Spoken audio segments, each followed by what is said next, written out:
दोस्तों, संविधान के अनुच्छेद एक ऐसा टॉपिक है जहाँ से प्रत्येक एग्जाम में प्रश्न पूछे ही जाते हैं और ऐसा कोई एग्जाम नहीं जहाँ से यहाँ से प्रश्न कवर नहीं किया गया हो। तो आप किसी भी एग्जाम की तैयारी कर रहे हैं, ये वीडियो आपके लिए बहुत ही इंपॉर्टेंट होने वाला है। टॉप 30 प्रश्न लेकर इस वीडियो में आए हैं जो काफ़ी ज़्यादा इंपॉर्टेंट हैं। शुरू से अंत तक देखिए, सब कुछ कवर हो जाएगा। ठीक है, चलिए वीडियो को शुरू करते। चैनल का नाम फोकस टू सक्सेस, सब्सक्राइब करके रख लीजिए। इस प्रकार से बहुत बार एग्जाम में प्रश्न पूछे जाते हैं। तो चलिए 1 नंबर प्रश्न से देखते हैं। क्वेश्चन नंबर 1 है, भारतीय संविधान के किन अनुच्छेदों में नागरिकता संबंधित प्रावधान है? राइट आंसर ऑप्शन नंबर 1 का हो जाएगा बी, करेक्ट हो जाएगा। अनुच्छेद 5 से 11 नागरिकता का प्रावधान है। अनुच्छेद 5 से 11 बी इसका करेक्ट आंसर हो जाएगा। ठीक है, चलिए 2 नंबर प्रश्न देखिएगा। क्वेश्चन नंबर 2 है, संविधान के किस अनुच्छेद द्वारा संसद की नियुक्ति बैठक का प्रावधान किया गया है? राइट आंसर क्या हो जाएगा? ऑप्शन नंबर बी करेक्ट हो जाएगा। अनुच्छेद 108 इसका करेक्ट आंसर है। संसद की संयुक्त अधिवेशन जो होता है ना दोस्तों, इसका 108 के तहत होता है। बी इसका राइट आंसर है। ठीक है, चलिए 3 नंबर प्रश्न देखिएगा। क्वेश्चन नंबर 3 है, संविधान के किस अनुच्छेद में धन विधेयक की परिभाषा दी गई है? धन विधेयक की परिभाषा दी गई है। राइट आंसर इसका हो जाएगा ऑप्शन नंबर बी करेक्ट हो जाएगा। अनुच्छेद 110 के तहत धन विधेयक की परिभाषा है। ठीक है, और 110 के तहत ही लोकसभा में हमेशा धन विधेयक पेश किया जाता है। चलिए इसका right answer option number B correct हो जाएगा। क्वेश्चन नंबर 4 देखिएगा। क्वेश्चन नंबर 4 है, भारत के महान्यवादी की नियुक्ति से संबंधित अनुच्छेद कौन सा है? महान्यवादी की चर्चा यहाँ पे, तो महान्यवादी किसके तहत होता है नियुक्ति? अनुच्छेद 76 के तहत। सी इसका करेक्ट आंसर हो जाएगा। सी इसका राइट आंसर हो जाएगा। ठीक है, चलिए 5 नंबर प्रश्न देखिएगा। दोस्तों, कई बार एग्जाम में से प्रश्न पूछे गए हैं।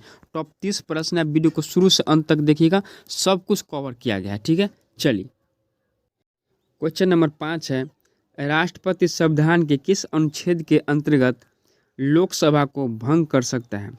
लोकसभा को राष्ट्रपति भंग कर सकता है, किस अनुच्छेद के तहत ये काम हो सकता है? राइट आंसर क्या हो जाएगा? ऑप्शन नंबर ए करेक्ट हो जाएगा। अनुच्छेद 85 के तहत।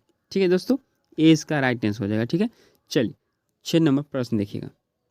क्वेश्चन नंबर 6 है, किस अनुच्छेद के तहत अवशिष्ट शक्तियों केंद्र के पास है? किस अनुच्छेद के तहत अवशिष्ट शक्तियां केंद्र के पास होता है? Right answer option number D correct हो जाएगा। अनुच्छेद 248 के तहत। ठीक है, विशेष शक्ति केंद्र के पास होता है। ठीक है, डी इसका करेक्ट आंसर हो जाएगा। इसी प्रकार से एग्जाम में प्रश्न पूछे जाते हैं। क्वेश्चन नंबर 7 देखिएगा। क्वेश्चन नंबर 7 है, संसद को संविधान संशोधन का अधिकार दिया गया है। किस अनुच्छेद के तहत संसद को यह अधिकार मिल चुका है कि आप संविधान में संशोधन कर सकते हैं? राइट आंसर ऑप्शन नंबर क्या हो जाएगा? बी करेक्ट हो जाएगा। अनुच्छेद 368 के तहत यह प्रक्रिया होता है। बी इसका करेक्ट आंसर हो जाएगा। ठीक है, चलिए 8 नंबर प्रश्न देखिएगा। क्वेश्चन नंबर 8 है, संविधान के किस अनुच्छेद द्वारा लोक सेवाओं को संरक्षण प्रदान किया गया है? लोक सेवाओं को संरक्षण प्रदान किया गया, बहुत इंपॉर्टेंट क्वेश्चन है। राइट आंसर क्या हो जाएगा? ये क्वेश्चन एसएससी में पूछा हुआ प्रश्न है। राइट आंसर इसका क्या हो जाएगा? ऑप्शन नंबर सी करेक्ट होगा। 311 के तहत। 311 के तहत। ठीक है दोस्तों, सी इसका राइट आंसर हो जाएगा। चलिए क्वेश्चन नंबर 9 देखिएगा। क्वेश्चन नंबर 9 है, भारतीय संविधान के किस अनुच्छेद में निर्वाचन आयोग के लिए प्रावधान है? निर्वाचन आयोग के लिए प्रावधान किस अनुच्छेद में? 324। ठीक है दोस्तों, 324 बी इसका करेक्ट आंसर हो जाएगा। 324 में निर्वाचन आयोग की प्रावधान है। बी इसका राइट आंसर हो जाएगा। चलिए क्वेश्चन नंबर 10 देखिएगा। क्वेश्चन नंबर 10 है, धार्मिक स्वतंत्रता का अधिकार किस अनुच्छेद के द्वारा दिया गया है? धार्मिक स्वतंत्रता का अधिकार अनुच्छेद 25 के तहत दिया गया है। बी इसका राइट आंसर हो जाएगा। अनुच्छेद 25। ठीक है दोस्तों, इसका right answer option number B correct हो जाएगा। वीडियो को लाइक जरूर कीजिएगा दोस्तों। चलिए क्वेश्चन नंबर 11 देखते हैं।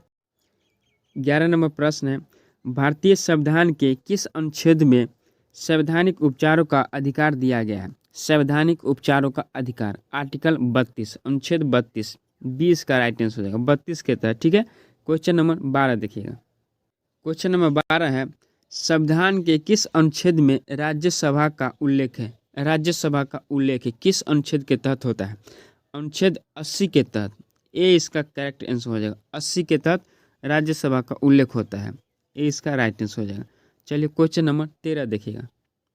13 नंबर प्रश्न है, संविधान के किस अनुच्छेद में लोकसभा का उल्लेख है? राज्यसभा 80 में और लोकसभा 81 में। ठीक है, 81 में इसका राइट आंसर हो जाएगा बी। क्वेश्चन नंबर 14 देखिएगा। क्वेश्चन नंबर 14 है, संविधान के किस अनुच्छेद में भारत के नियंत्रक महालेखा परीक्षक यानी CAG का उल्लेख है? राइट आंसर क्या हो जाएगा? ऑप्शन नंबर CAG का किस अनुच्छेद में उल्लेख होता है? 148। ठीक है, 148 डी इसका राइट आंसर हो जाएगा। क्वेश्चन नंबर 15 देखिएगा। क्वेश्चन नंबर 15 है, संविधान के किस अनुच्छेद में भारत के राष्ट्रपति का उल्लेख है? राष्ट्रपति का उल्लेख का मतलब यहाँ हुआ दोस्तों पद, राष्ट्रपति की पद। Right answer option number C correct हो जाएगा। अनुच्छेद 52 के तहत ये पद का उल्लेख है राष्ट्रपति, सी इसका राइट आंसर हो जाएगा। क्वेश्चन नंबर 16 देखिएगा। 16 नंबर प्रश्न है, संविधान के किस अनुच्छेद में राष्ट्रपति के निर्वाचन मंडल के बारे में बताया गया? यानी चुनाव, निर्वाचन मंडल मतलब चुनाव किस प्रोसेस से होगा, ये प्रक्रिया बताया गया, अनुच्छेद 54 में बताया गया है। ठीक है, डी इसका राइट आंसर हो जाएगा। चलिए क्वेश्चन नंबर 17 देखिएगा। क्वेश्चन नंबर 17 है, संविधान के किस अनुच्छेद में राष्ट्रपति के कार्यकाल का उल्लेख है? कार्यकाल का उल्लेख है, राष्ट्रपति का कार्यकाल 5 वर्ष का होता है। ये कार्यकाल का जो प्रोसेस होता है इसका उल्लेख अनुच्छेद 56 में है। ठीक है दोस्तों, 56 में है, ए इसका करेक्ट आंसर हो जाएगा। क्वेश्चन नंबर 18 देखिएगा। क्वेश्चन नंबर 18 है, भारतीय संविधान के किस अनुच्छेद में राष्ट्रपति द्वारा क्षमा दान की शक्ति के बारे में बताया गया है? बहुत इंपॉर्टेंट ये क्वेश्चन दोस्तों, क्षमा दान बहुत बार पूछा जाता है। राइट आंसर क्या हो जाएगा? ऑप्शन नंबर 1 करेक्ट हो जाएगा। अनुच्छेद 72 के तहत राष्ट्रपति किसी की दंड को क्षमा कर सकते हैं। कितना? 72 के तहत, ए इसका करेक्ट आंसर हो जाएगा। चलिए क्वेश्चन नंबर 19 देखिएगा।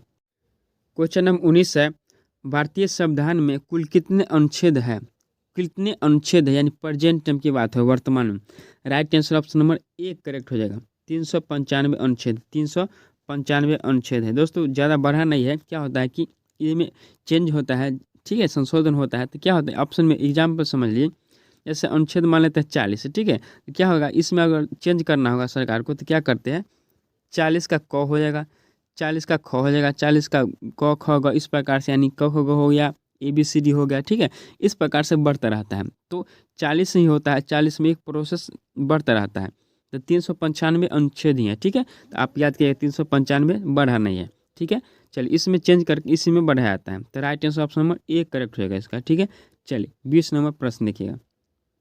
क्वेश्चन नंबर 20 है, वित्त आयोग किस अनुच्छेद के अंतर्गत आता है? वित्त आयोग किस अनुच्छेद के अंतर्गत आता है? 280 के तहत वित्त आयोग आता है, 280, ए इसका करेक्ट आंसर हो जाएगा। ठीक है, चलिए क्वेश्चन नंबर 21 देखिएगा।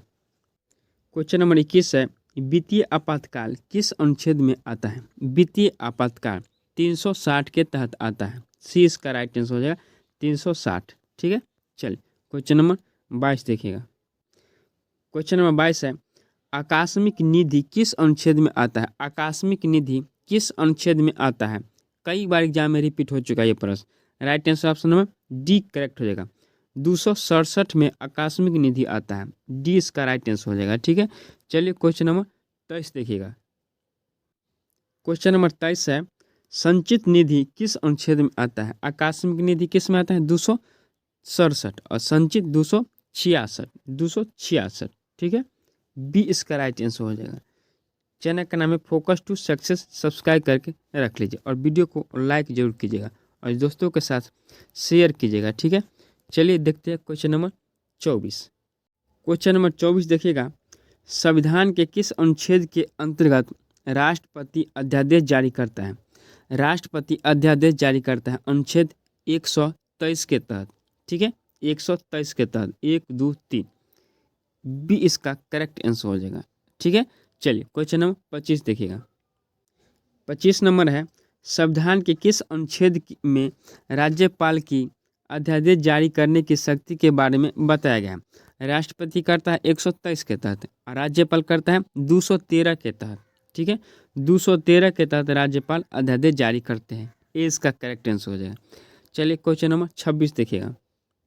क्वेश्चन नंबर 26 है, संविधान के किस अनुच्छेद में राज्यपाल की नियुक्ति के बारे में बताया गया है? राज्यपाल की नियुक्ति के बारे में बताया गया, यानी राज्यपाल की पद के बारे में बताया गया है 155 के तहत, अनुच्छेद 155 के तहत। ठीक है, सी इसका करेक्ट आंसर हो जाएगा। चलिए नेक्स्ट प्रश्न देखिएगा। क्वेश्चन नंबर 27 है, संविधान के किस अनुच्छेद में समान नागरिक संहिता लागू करने का प्रावधान के बारे में बताया गया? समान नागरिक संहिता, इसे यूसीसी भी कहा जाता है। ठीक है, इस समान नागरिक संहिता को किसके तहत बताया गया है? अनुच्छेद 44 के तहत।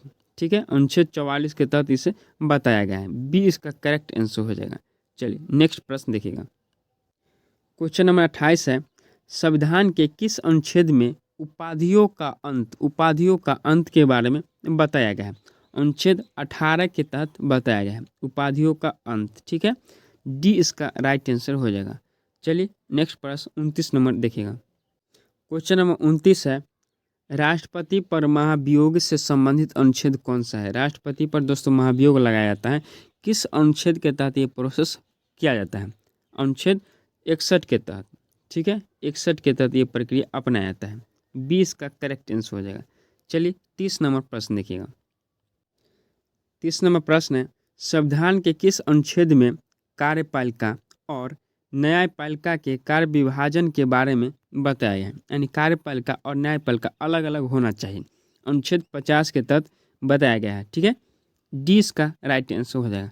दोस्तों कैसा लगा वीडियो कमेंट जरूर कीजिएगा। ठीक है, और लाइक जरूर कीजिएगा, चैनल को सब्सक्राइब करके रख लीजिए। ठीक है, टॉप 30 प्रश्न पढ़े जो काफ़ी इंपॉर्टेंट और यहाँ से प्रश्न देखने को मिलेगा ही मिलेगा एग्जाम में। ठीक है, चलिए मिलते हैं नेक्स्ट वीडियो में। Thank you, bye.